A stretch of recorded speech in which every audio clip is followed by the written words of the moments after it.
And this is a Fox News alert. The Obama administration has released 100 pages of Benghazi-related emails that directly contradict what Press Secretary Jay Carney has been telling us since the beginning. Now, the documents confirm that the White House and the State Department, in fact, did play a large role in changing those Benghazi talking points. And also breaking tonight, Attorney General Eric Holder testified on Capitol Hill earlier about the AP phone scandal. But before he entered the building, a reporter from Breitbart.com asked him about investigating Benghazi. Here's what he had to say. Mr. Holder, will you appoint a special counsel to investigate Benghazi? No. Joining me now with reaction, South Carolina Senator Lindsey Graham. Senator, let's start with Benghazi. Let's start with the document dump today. Do you think, A, we've got all of the documents, and what do you take out of these emails?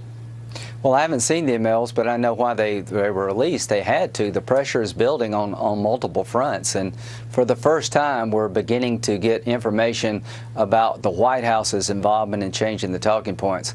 If I could have the answer to one question out of Benghazi, it would be the following.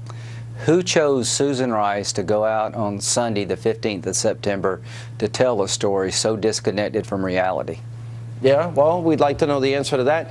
Are you confident that we have all the emails now, or do you know that there are more that exist? There's a lot more that exists about how the emails, about how the talking points were manipulated. So you think these emails, what we got tonight was selective, edited, redacted, and this does not in any way tell the true story, because it does reveal that the White House, but by the way, it proves that Jay Carney is a total propaganda hack liar, and that he should be fired. That's number one. Number two, it also shows that the State Department was up to its eyeballs in creating this lie, and that there were political considerations both at the White House and within the State Department. Do these emails tell us how the talking points got changed from the intelligence version to what Susan Rice was given? Did they tell us why they were changed? And did they tell us how they came to pick her of all people? She was the most politically compliant person, close to the president, didn't know anything about Benghazi, but she was auditioning for Secretary of State. Did they tell us how that came about? Well, how did we get to, they had the talking points right, they were going to tell the American people the truth, and it evolved into an elaborate web of lies where nothing was true? How did we get to that point? Well, because of the election. You don't have to be Sherlock Holmes to figure this out.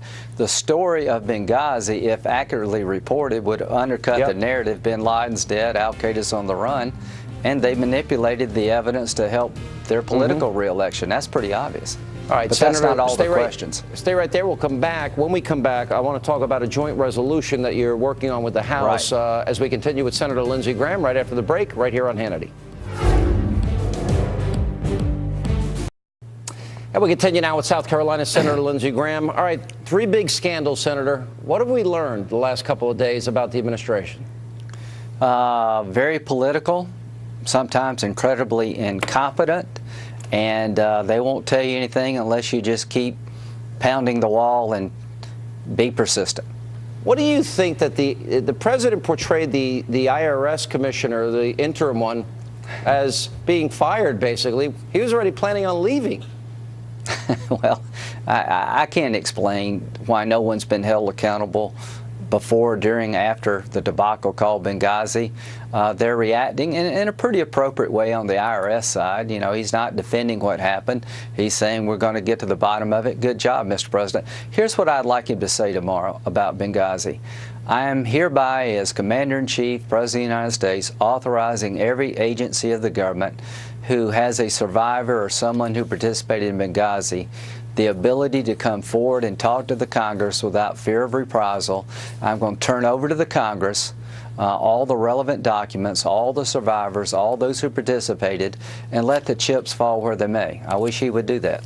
Well, I wish he would, too. Now, you are working with members of Congress for a joint resolution to do what?